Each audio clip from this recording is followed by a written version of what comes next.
Nadiem Makarim tersangka kasus Chromebooks 1,98 triliun rupiah, kronologi, fakta, dan tanggapan. Kabar mengejutkan datang dari Kejaksaan Agung, Kejagung, ex-Mendikbudristek, Nadiem Anwar Makarim, resmi ditetapkan sebagai tersangka dalam kasus dugaan korupsi pengadaan laptop Chromebooks di Kementerian Pendidikan, Kebudayaan, Riset, dan Teknologi, Kemendikbudristek. Kasus ini ditaksir merugikan keuangan negara sebesar 1,98 triliun rupiah. Publik pun langsung menyoroti kasus ini, mengingat Nadiem dikenal sebagai sosok muda, pendiri Gojek, dan pernah menjadi salah satu menteri yang digadang-gadang membawa perubahan di dunia pendidikan. Lalu bagaimana sebenarnya duduk perkara kasus ini? Awal mula kasus pertemuan dengan Google. Kisahnya bermula pada Februari 2020 ketika Nadiem yang saat itu masih menjabat Mendikbudristek bertemu dengan pihak Google Indonesia. Dalam pertemuan itu dibahas produk Chromebook yang dijalankan dengan sistem operasi Chrome OS. Nadiem disebut menyepakati kerjasama agar produk itu digunakan di lingkungan kementeriannya. Tak lama berselang, pada 6 Mei 2020, Nadiem menggelar rapat virtual dengan pejabat penting di Kemendikbud, termasuk Dirjen PAUD, Kepala Badan Litbang, hingga staf khususnya. Menariknya rapat itu digelar tertutup dan peserta diwajibkan memakai headset agar pembicaraan lebih terjaga.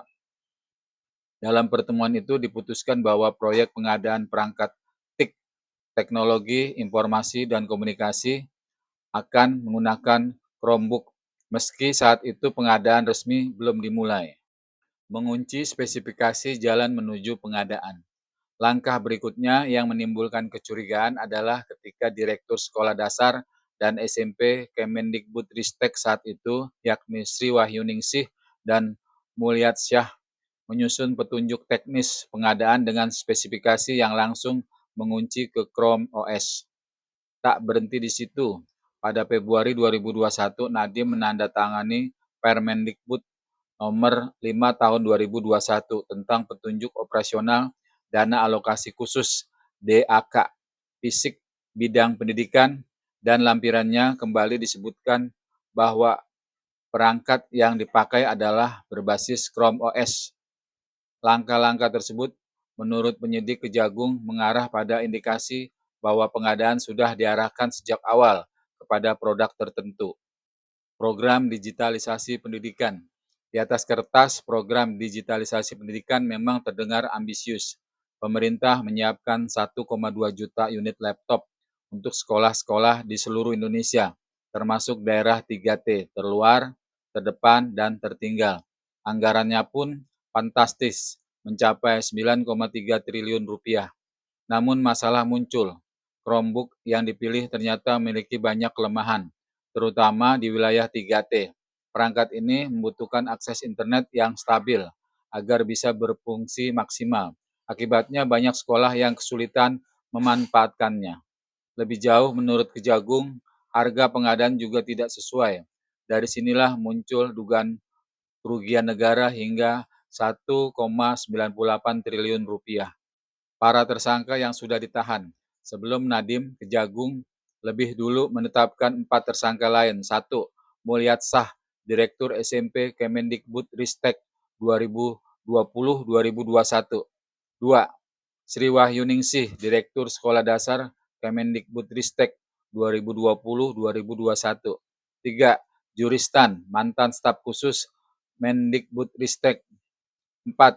Ibrahim Arif, mantan konsultan teknologi di Kemendikbudristek. 2 nama pertama kini ditahan, sementara Ibrahim menjadi tahanan kota karena alasan kesehatan. Adapun Juristan hingga kini masih berada di luar negeri dan sedang dicari keberadaannya. Dengan penetapan Nadiem sebagai tersangka, kasus ini pun kian menarik perhatian publik. Apa keuntungan Nadiem? Sampai saat ini Kejagung belum menyebutkan berapa keuntungan pribadi yang diperoleh Nadiem dari proyek Chromebook ini. Direktur Penyidikan Jampitsus Nur Cahyo Jungkung Madio menyatakan hal itu masih dalam pendalaman. Sementara Kapus Penkum Kejagung Anang Supriyatna menegaskan publik tidak boleh berspekulasi. Yang sudah pasti adalah kerugian negara sementara 1,98 triliun rupiah, angka yang masih menunggu penghitungan resmi dari BPKP, Badan Pengawasan Keuangan dan Pembangunan. Jerat hukum yang mengancam. Nadiem bersama para tersangka lainnya dijerat dengan pasal-pasal berat yakni pasal 2 ayat 1 atau pasal 3 Junto, pasal 18 Undang-Undang Tipikor, pasal 55 ayat 1 ke 1 KUHP. Jika terbukti bersalah, ancaman hukuman bisa berupa pidana penjara seumur hidup atau hukuman berat lainnya, termasuk denda miliaran rupiah serta penyitaan aset. Tanggapan Nadiem, Allah akan melindungi saya. Saat digiring ke mobil tahanan, Nadiem membantah keras tuduhan tersebut. Ia menegaskan bahwa dirinya tidak melakukan apapun. Saya tidak melakukan apapun. Tuhan akan melindungi saya. Kebenaran akan keluar, ujar Nadiem. Ia menambahkan sepanjang hidup ia selalu memegang teguh integritas dan kejujuran.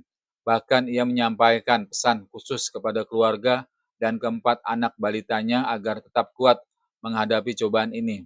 Untuk keluarga saya dan 4 balita saya, kuatkan diri, kebenaran akan ditunjukkan. Allah melindungi saya. Allah tahu kebenarannya. Penutup, kasus besar yang menguji kepercayaan publik. Kasus dugaan korupsi pengadaan Chromebook ini jelas menjadi salah satu yang paling menyita perhatian publik.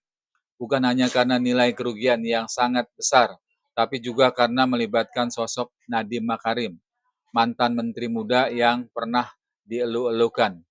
Kini proses hukum akan menjadi penentu apakah benar Nadiem bersalah ataukah ia korban dari sistem birokrasi yang rumit.